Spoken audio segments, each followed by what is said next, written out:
வந்தவாசியில் தமிழ்நாடு திறன் மேம்பாட்டுக் கழகம் சார்பில் இலவச திறன் மேம்பாட்டு பயிற்சி பெற்றவர்களுக்கு சான்றிதழ் வழங்கும் விழா நடைபெற்றது.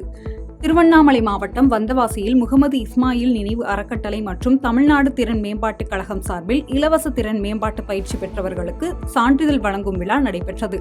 நிறுவனர் ரஹமுதுல்லா தலைமையில் நடைபெற்ற இந்நிகழ்ச்சிக்கு பெண் குழந்தைகளை காப்போம், பெண் குழந்தைகளுக்கு கற்பிப்போம் என்ற திட்டத்தின் கீழ் 25 பெண்களுக்கு 45 நாட்களுக்கான இலவச தையல் பயிற்சி அளிக்கப்பட்டது.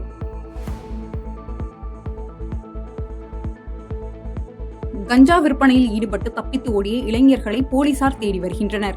மயிலாடுதுறை மாவட்டம் மணல்மேடு அருகே ராதாநல்லூரில் பாவாடராயன் கோயிலில் சாராயம் மற்றும் கஞ்சா விற்பனையில் 3 இளைஞர்கள் ஈடுபட்டுள்ளனர். இதை அறிந்து அப்பகுதி மக்கள் அவர்களை துரத்தி பிடித்தபோது அவர்கள் தப்பி ஓடினர். இதைத் தொடர்ந்து தகவல் அறிந்து வந்த போலீசார் அங்கிருந்த கஞ்சா பொட்டலங்களை பறிமுதல் செய்து அச்சம்பவத்தில் ஈடுபட்டவர்களை தேடி வருகின்றனர். சார், எல்லாரும் இங்கே வந்து பார்த்தோம். இங்கே வந்து எல்லாரும் ஊருக்காரங்க, எல்லாரும் பசங்க எல்லாருமே இங்கே வந்தோம். வந்த உடனே இங்கே வந்து ஒரு பை இருக்குதுன்னு சொன்னாங்க. பசங்க 3 பேர் இருந்தானுங்க. பசங்க எல்லாரும் வந்த உடனே திருன்னு எல்லாரும் 3 பேரும் ஓடிட்டானுங்க. ஒரு பையை எடுத்துக்கிட்டு ஓடிட்டானுங்க. மிச்சம் ஒரு பையில் பிரித்து பார்த்தா அது பிரிக்காமல் கையை குச்சியை வச்சு போட்டா பிடிச்சி எடுத்து பார்த்ததில் கஞ்சா பொட்டணம் அதில் இருந்தது. குறைஞ்சது ஒரு 25-50 பாக்கெட்டுக்கு அதில் இருந்தது. அதுக்கப்புறம் தான் உடனே தகவல் கொடுத்து போலீஸ் இங்கே வந்து அவங்க வந்து என்கொயரி பண்ணி அது அக்யூஸ்ட் யாருங்கிறத சொல்லியிருக்காங்க. ஒரு புல்லட்டில் 3 பேர் வெளியாகிட்டாங்க. அந்த புல்லட்டோட நம்பரும் சொல்லியிருக்காங்க. அது இங்கே லோக்கலில் உள்ள ஆளுங்க தான் சொல்லி ரெஃபர் பண்ணியிருக்காங்க. அதுக்குள்ளே எஸ்ஐகிட்ட ஒப்படைச்சிருக்கு. அவர் நாங்கள் எல்லாத்தையும் பார்த்துக்கிறோம்னு சொல்லி அக்யூஸ்ட்டை பிடிக்கிறோம் சொல்லியிருக்காங்க. கூடுவாஞ்சேரி பத்திரப்பதிவு அலுவலகத்தில் லஞ்ச ஒழிப்புத்துறை போலீசார் திடீர் ஆய்வு மேற்கொண்டனர்.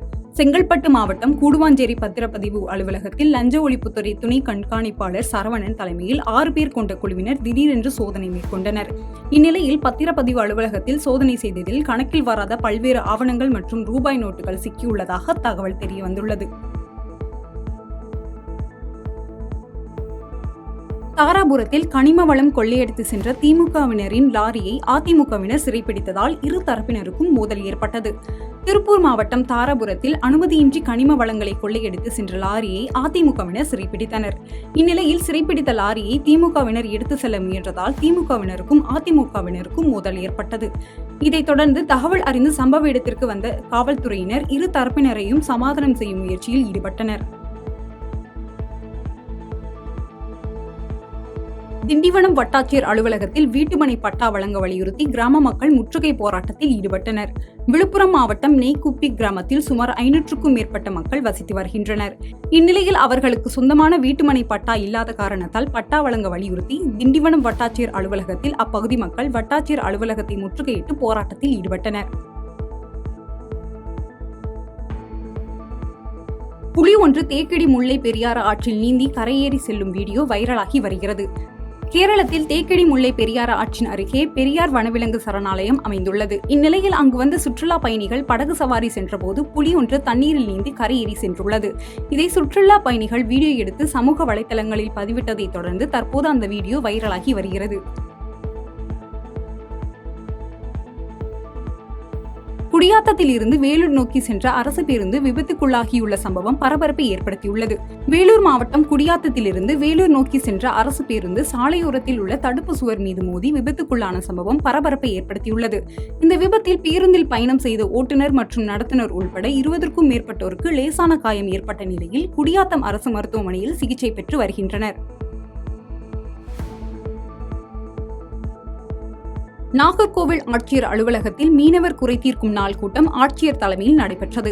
கன்னியாகுமரி மாவட்டம் நாகர்கோவில் ஆட்சியர் அலுவலகத்தில் மீனவர் குறைதீர்க்கும் நாள் கூட்டம் ஆட்சியர் அழகுமீனா தலைமையில் நடைபெற்றது. இந்த கூட்டத்தில் கடற்கரை கிராமங்களில் போடப்பட்ட தூண்டில் வளைவுகள் தரமில்லாததால் உருக்குலைந்து வருவதாக மீனவர்கள் குற்றம் சாட்டியுள்ள நிலையில் அவர்களிடம் உரிய நடவடிக்கை எடுக்கப்படும் என்று ஆட்சியர் உறுதியளித்தார். பொன்னகரம் அருகே வட்டாட்சியர் அலுவலகத்தின் முன்பு பட்டாவில் பெயர் மாற்றம் செய்யாததை கண்டித்து விவசாயிகள் தர்ணா போராட்டத்தில் ஈடுபட்டனர். தருமபுரி மாவட்டம் பொன்னகரம் அருகே வட்டாட்சியர் அலுவலகத்தின் முன்பு பட்டாவில் பெயர் மாற்றம் செய்யாததை கண்டித்து 2 விவசாயிகள் தர்ணா போராட்டத்தில் ஈடுபட்டனர். ஓராண்டிற்கு மேலாக அதிகாரிகள் நடவடிக்கை எடுக்காமல் அலக்கடித்ததால் தர்ணா போராட்டத்தில் ஈடுபட்டதாக போராட்டத்தில் ஈடுபட்ட விவசாயிகள் வேதனை தெரிவித்தனர். பாதகம் செய்பவரை கண்டால் நாம் பயங்கொள்ளலாகாது பாப்பா. மோதி மிதித்து விடு பாப்பா, அவர் முகத்தில் உமிழ்ந்து விடு பாப்பா. அண்மை செய்திகளை உடனுக்குடன் தெரிந்து கொள்ள இணைந்திருங்கள் இயம்நாடு தொலைக்காட்சியுடன்.